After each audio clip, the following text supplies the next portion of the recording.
Greetings, friends. I'm Marc David, founder of the Institute for the Psychology of Eating. Today's topic is, what is emotional metabolism? Now, I think this is a fascinating topic for anyone interested in health and personal growth. So let's dive right in by defining the word metabolism in the context of our biology. Our biological metabolism is the process by which we take in the air we breathe, the food we eat, the water we drink, and all the substances that enter our body and transmute them into needed fuel and building blocks for biologic survival, while neutralizing whatever it is that's toxic to the human form and function. Metabolism is wonderful, and most of us want it to be more efficient. We also tend to want more of it. And actually, we do have more metabolic power than we realize, i.e., not only do we have our biologic metabolism, we have a lesser known one, and I'm calling that our emotional metabolism. Most of us tend to experience emotions as something that happens to me. Emotions, meaning feelings, they come and go. Some of us are more emotional, some less. Some of us have difficulty controlling our emotions. Others keep them under tight control. Sometimes our emotions get the best of us. Other times our emotions reflect the best of who we are, meaning our care, our compassion, love, courage, faith, and so on. The term emotional metabolism affirms that we are constantly experiencing a flux of emotions generated from within, and we experience emotions that impact us from the outside, meaning the feelings of others. And emotions must be processed just as we need to process any food that enters our system. So this is the essence of understanding emotional metabolism. So let me say that one more time. Our emotions must be processed just as we need to process any food or substance that enters our body. So, my friends, with that in mind, our emotional metabolism is the part of us that does its best to absorb and bask in the emotions that work for us while protecting us around the kinds of emotions that might bring us down. In other words, feelings of all kinds must be digested, assimilated, and if ultimately they don't serve us, neutralized and somehow excreted. Have you ever felt stuck or clogged up or frozen or in a bind? That's your emotional metabolism perhaps being a bit constipated. Have you ever felt that someone came at you with anger or judgment that was unjustified and you walked away feeling assaulted or stunned? That's emotional metabolism feeling beat up, kind of like eating a bad meal. Have you ever had times in your life where it felt like just the stars were aligned for you? You're in a great mood, you're in a flow, you're humming along, and nothing can pierce through your good vibes. That's your emotional metabolism running high and efficient. So here's an important takeaway. It may be just as important to pay attention to emotional metabolism as it is to nutritional metabolism. Both are not only essential to life, they are life. Like nutritional metabolism, emotional metabolism requires attention and study and scrutiny and curiosity. Both can have us experiencing constipation or weakness or fatigue or overactivity or underactivity and just much more. Just as we can walk through life eating junk food and unknowingly harming our health, so too can we walk through life constantly generating or taking in junk food emotions. And by junk food emotions, I mean excess worry, jealousy, envy, constant judgment, constant fear, unwarranted anger, ongoing self-attack, frozen disappointment, so much more. So, of course, we're human, and we cannot escape feeling the gamut of human emotions, the easy ones, the hard ones, the positive ones and negative ones. It's not about eliminating these. It's about metabolizing them better.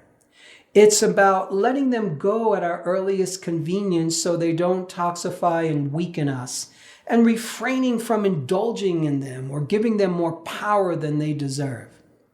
So my suggestion is this, my friends, make emotional metabolism a conscious process for yourself. Actively and intelligently participate in the regulation and the experiencing of all your feelings and emotions. Just as it's a great idea to elevate nutritional understanding, I think we need to do the same with the internal ebb and flow of our feelings. By the way, this isn't some fanciful notion.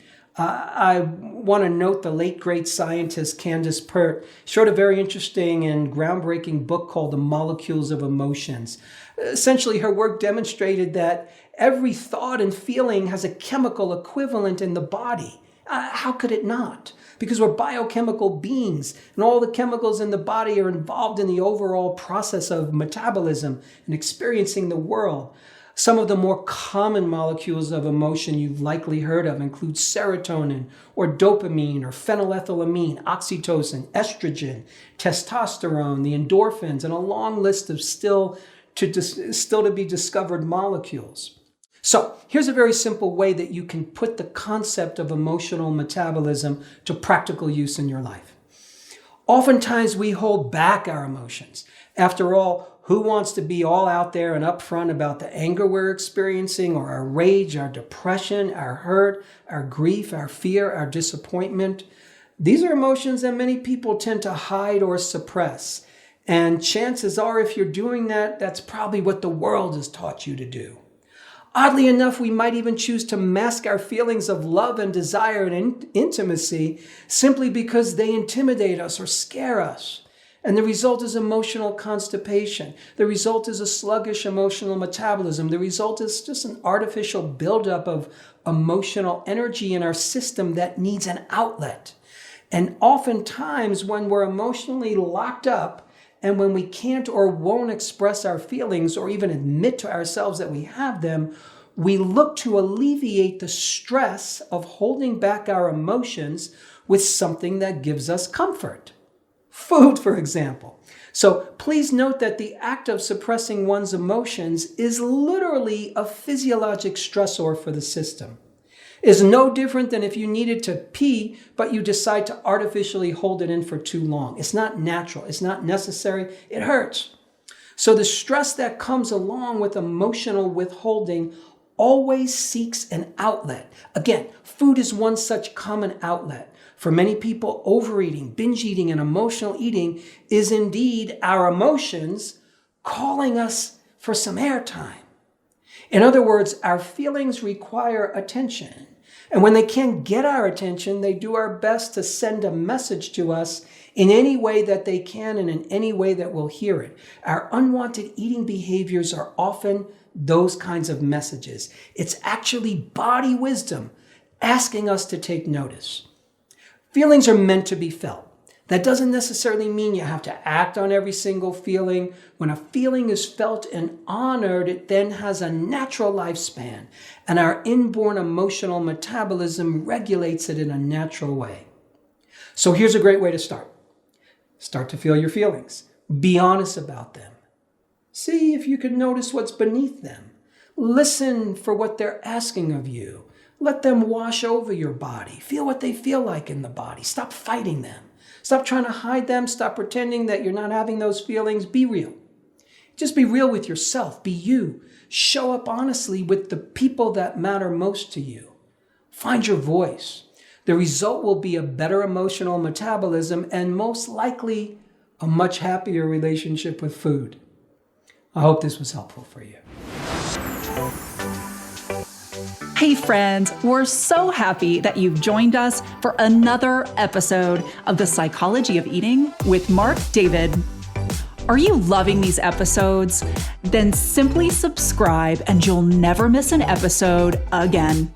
We'd also love it if you'd leave us a comment below so we can hear more about your own journey with food and body.